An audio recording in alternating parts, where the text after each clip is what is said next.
Hello and welcome. My name is Alan, and we are back with more in the Buddha's Words.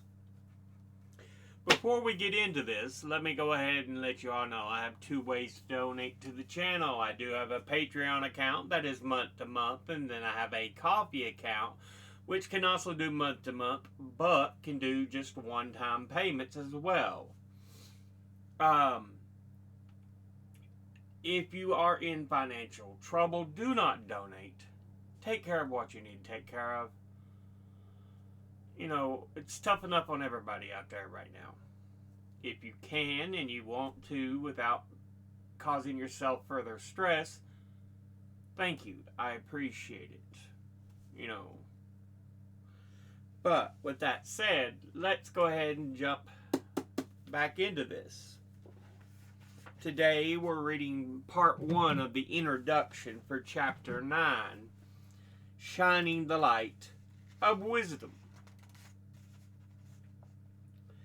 The text cited in the last chapter treated meditation as a discipline of the mental training aimed at a twofold tasks, stilling the mind and generating insight.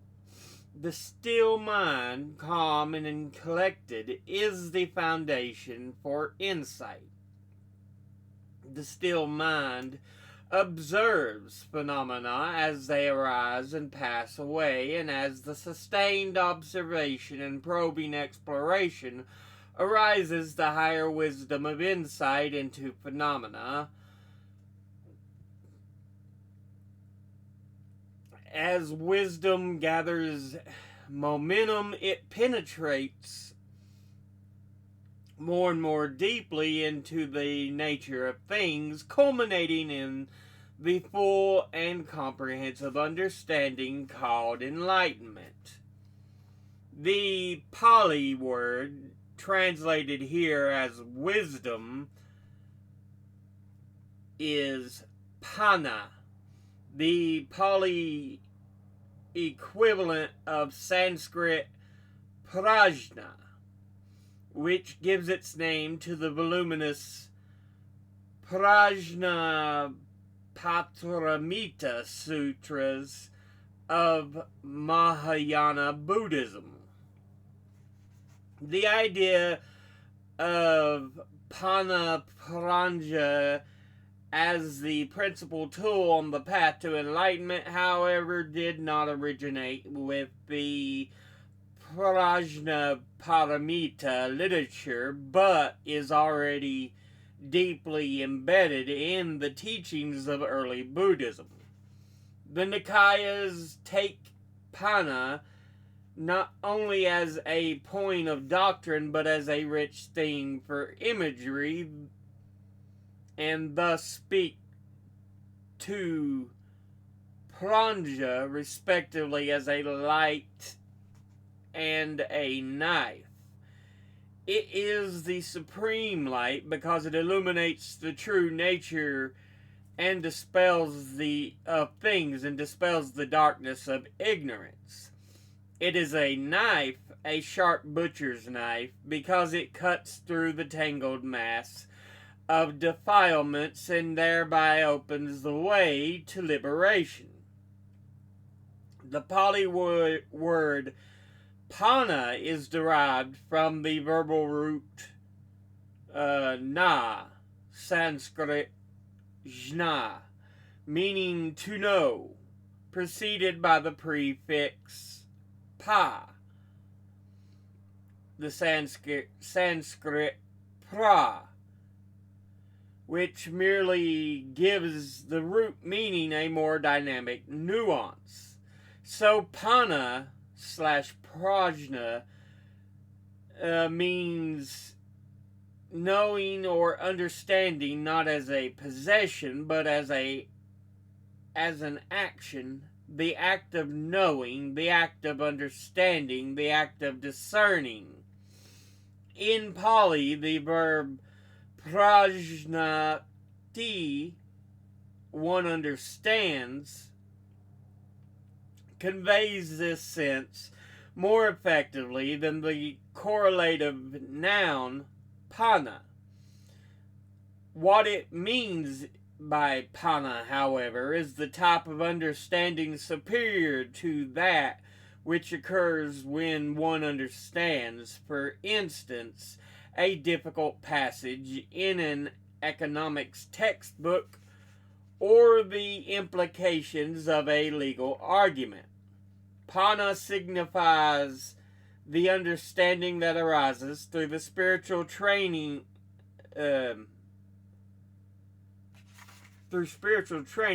illuminates the real nature of things and culminates in the mind's purification and liberation. For this reason, despite its drawbacks, I continue to use the familiar wisdom. Contemporary Buddhist literature commonly conveys two ideas about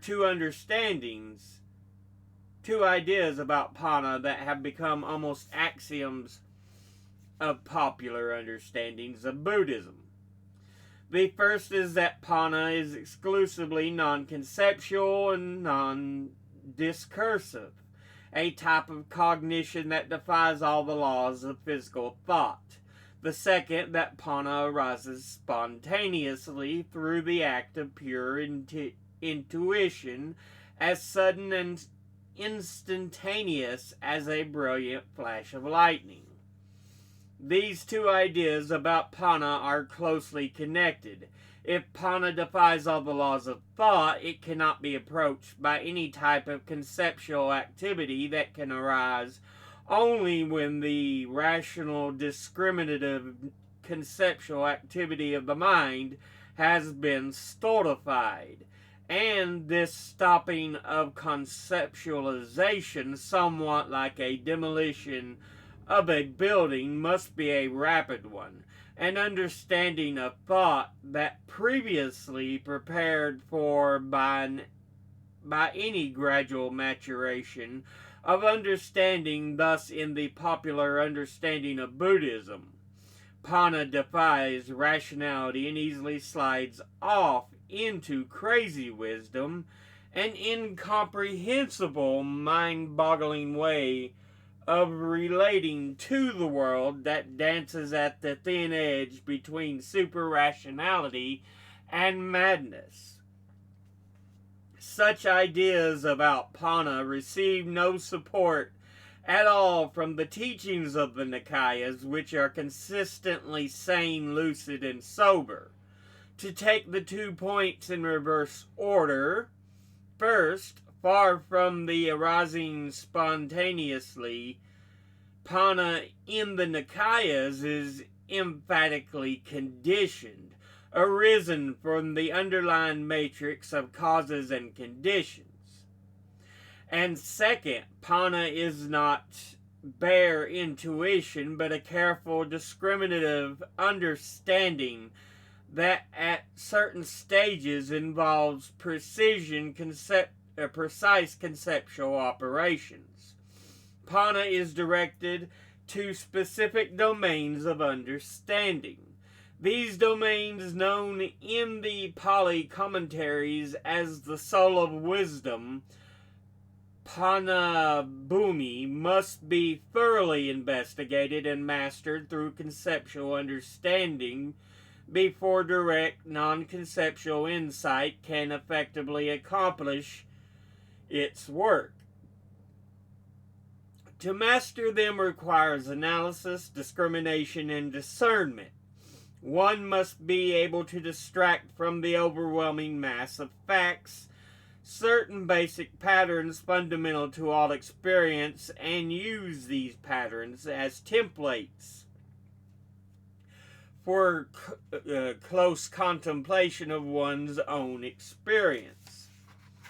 The conditional basis for wisdom is laid down in a 3-tier structure of Buddhist training. As we have seen in the 3 divisions of the Buddhist path, moral discipline functions as a basis for concentration, and concentration as the basis for wisdom. Thus, the immediate condition for the arising of wisdom is concentration. As the Buddha often says, develop concentration, monks. One who is concentrated sees things as they really are. To see things as they really are is the work of wisdom. The immediate basis for this correct seeing is concentration. Since concentration depends on super bodily and verbal conduct, moral discipline too is a condition for wisdom. Text 9, Part 2 gives a fuller list of 8 causes and conditions for obtaining the wisdom fundamental to the spiritual life and for bringing such wisdom to maturity. Of particular interest is the 5th condition, which not only emphasizes the contribution that study of the Dhamma makes to the development of wisdom, but also prescribes a sequential program of education. First, one learns much of those teachings that are good in the beginning, good in the middle, and good in the end. Then one memorizes them, then recites them aloud, then investigates them with the mind, and finally penetrates them well by view. The last step can be equated with direct insight, but such insight is prepared for by the preceding steps, which provide the information necessary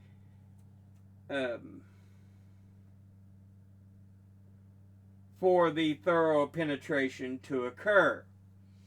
From this, we can see that the wisdom does not arise automatically on the basis of concentration, but depends on the clear and precise conceptual understanding of the Dhamma induced by study, reflection, and deep contemplation of the teachings. As a factor of the Noble Eightfold Path, wisdom is known as right view, and Text 9, Part 3 is slightly abridged version of the Sammidditi Sutta. The Discourse on Right View gives an excellent overview of the soil of wisdom. The Venerable Sariputta, the Buddha's disciple who excelled in wisdom, spoke the discourse to a group of his fellow monks. Since ancient times, the text has served as a primer of Buddhist studies in the monasteries of southern Asia. According to the classical commentary on the Sutta, right view is twofold: conceptual right view, a clear intellectual grasp of the Dhamma, and experiential right view, the wisdom that directly penetrates the Dhamma. Conceptual right view, called right view in conformity with the truths, is a correct understanding of the Dhamma arrived at by studying and examining the Buddha's teachings in depth. Such understanding, though through conceptual rather than experiential, is by no means dry and sterile. When rooted in faith in the Buddha's enlightenment and driven by a strong determination to realize the truth of the Dhamma, it serves as the germ from which experiential right view evolves and thus becomes a critical step in the growth of wisdom. Experiential right view is the realization of the truth of the Dhamma, above all of the Four Noble Truths, and in one's own immediate experience. For this reason, it is called right view that penetrates the truths. To arrive at direct penetration, one begins with the correct conceptual understanding of the teaching and of practice, transforms this understanding into direct perception. If conceptual right view is compared to a hand that grasps the truth with the aid of concepts, then experiential right view must be compared to an eye. It is the eye of wisdom, the vision of the Dhamma, that sees directly into the ultimate truth, hidden from us so long by our greed, hatred, and delusion. The discourse on right view is intended to elucidate the principles that should be comprehended by conceptual right view and penetrated by experiential right view. Sariputta compounds these principles under 16 readings: the wholesome and the unwholesome, the 4 nutrients of life, the 4 noble truths, the 12 factors of dependent origination, and the taints. It should be noted that from the second section to the end of the sutta, he frames all his expositions in accordance with the same pattern, a pattern that reveals the principle of conditionality to be the scaffolding for the entire teaching. Whatever phenomenon he takes up, he expounds by bringing to light its individual nature, its arising, its cessation, and the way to its cessation. Since this is the pattern that underlies the 4 noble truths, I shall call it the 4 truth pattern. The pattern recurs throughout the Nikayas as one of the major templates through which phenomena are to be viewed to receive at true wisdom.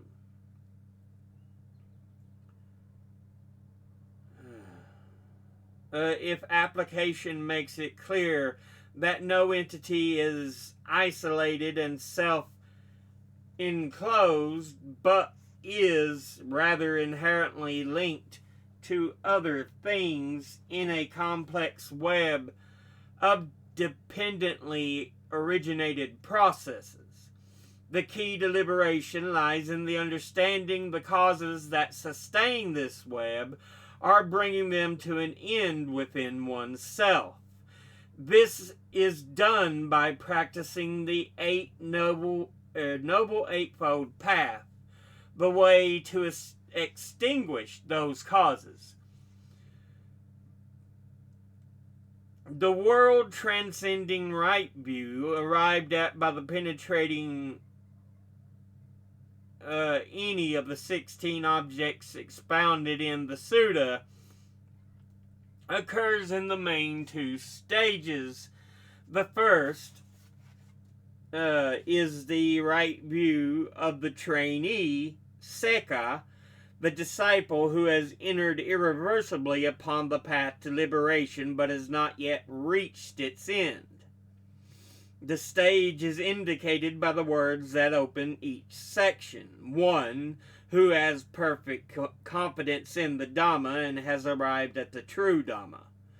These words signify right view as a vision of the true principles, an insight that has initiated a radical transformation in the disciple but has not yet reached completion.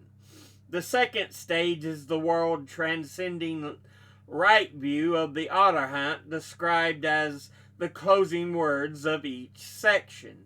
These words indicate that the disciple has used right view to eradicate the remaining defilements and has attained complete emancipation. In section 4, we arrive at what I call the domain of wisdom, the areas to be explored and penetrated by insight. Many of the texts in this section come from the Samyutta Nikaya. Those major chapters are devoted to the principal doctrines of early Buddhism. I include selections here on the 5 aggregates, the 6 base senses, the elements in different numerical sets, dependent origination, and the 4 noble truths. As we survey these selections, we will notice certain recurrent patterns. Chapter 9, Section 4, Part 1, the 5 aggregates. The 5 aggregates are the main categories of the Nikayas use to analyze human experience. The 5 are form, the physical component of experience; feeling, the affective tone of experience, either pleasant, painful, or neutral; perception, the identification of things through the distinctive marks and features; volitional formations, a term for the multifarious mental factors involving volition, choice, and intention; and consciousness, cognition arisen through any of the 6 faculties: eye, ear, nose, tongue, body, and mind. Examination of the 5 aggregates, the topic of the Khandhasam Yutta, is critical to the Buddha's teaching for at least 4 reasons. First, the 5 aggregates are the ultimate referent to the first noble truth, the noble truth of suffering. And since all 4 truths revolve around suffering, understanding the aggregates is an essential understanding for understanding the 4 noble truths as a whole. Second, the 5 aggregates are the objective domain of clinging, and such contribute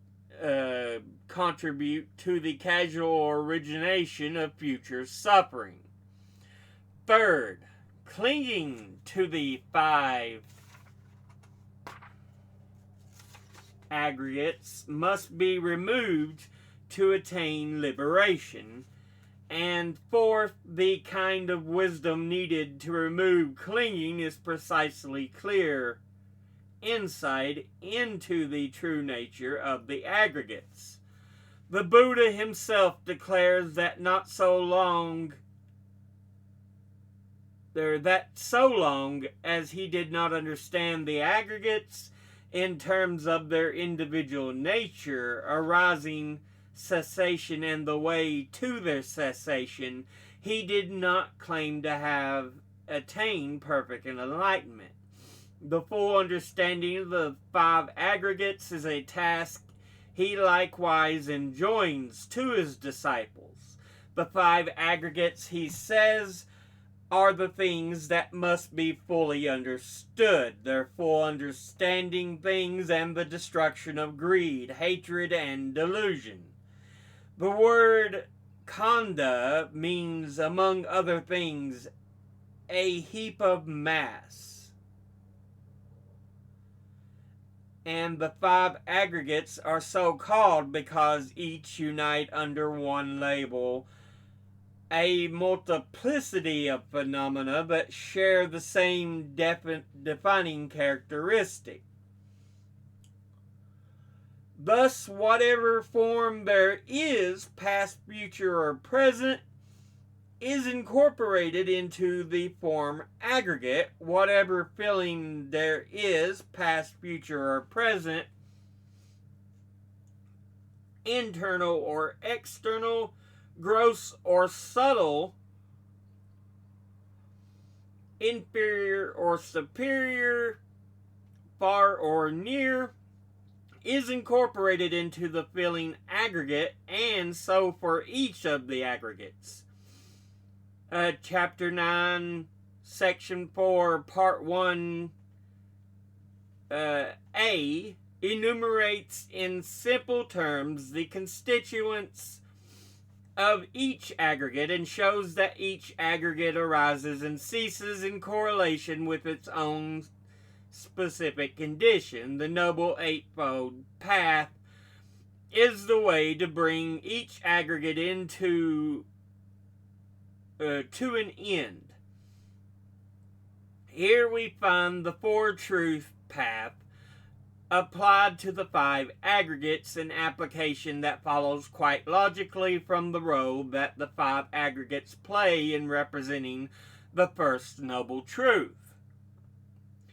This sutta makes a distinction between trainees and arahants similar to that made by the Discourse on Right View. Trainees are directly known, trainees have directly known the five aggregates by way of the Four Truth Path and are practicing for their finding way and cessation. They have thereby gained a foothold in this Dhamma and discipline. Arahants too have directly known the five aggregates by way of the Four Truth pattern, but have gone further than the trainees.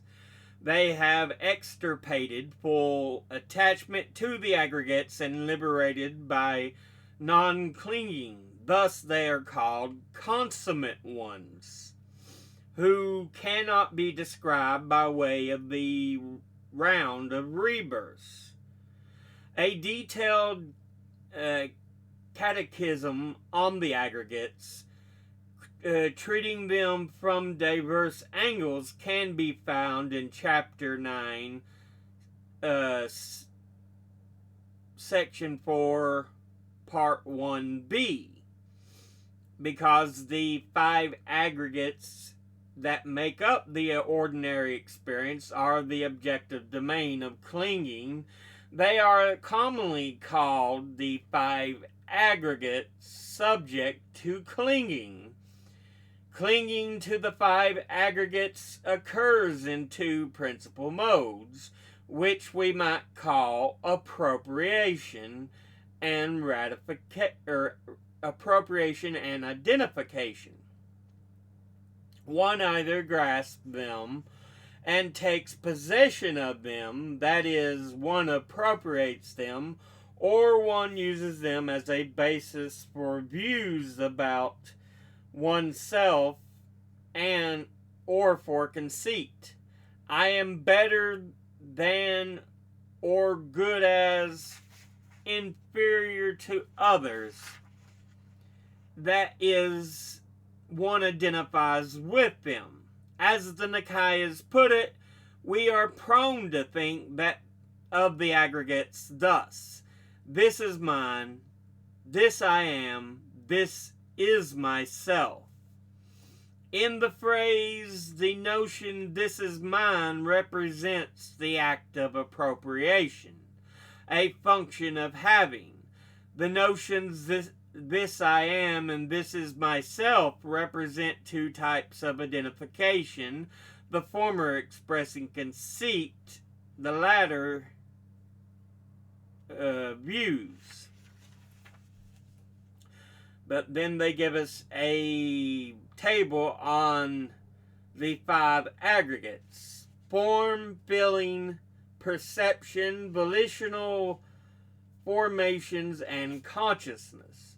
Under form, the content is that the four great elements and form derived from them, known as nutriment,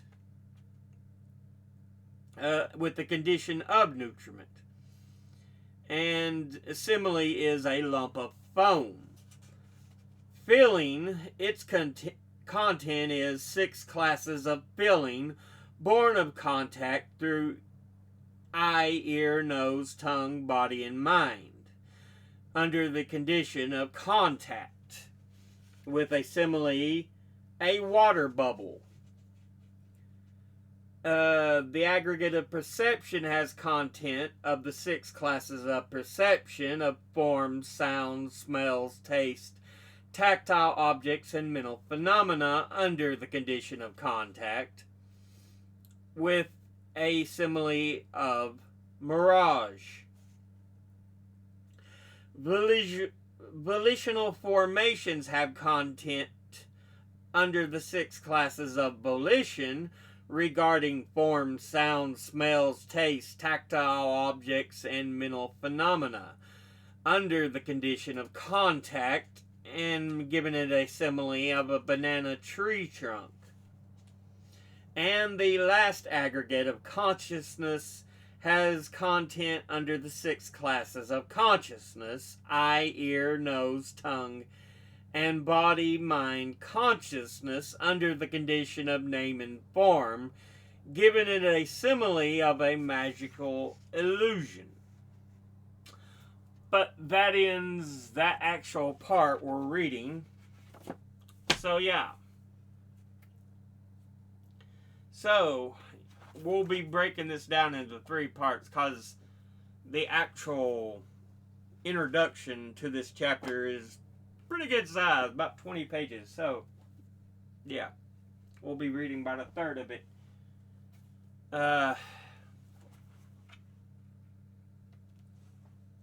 Each episode here, until we get through the introduction into the actual chapter parts. But yeah, as you can see, now we're at a point where we're encompassing much of what we have already been introduced to, what we know, what we should at this point understand. But yeah, we'll go ahead and end this episode there.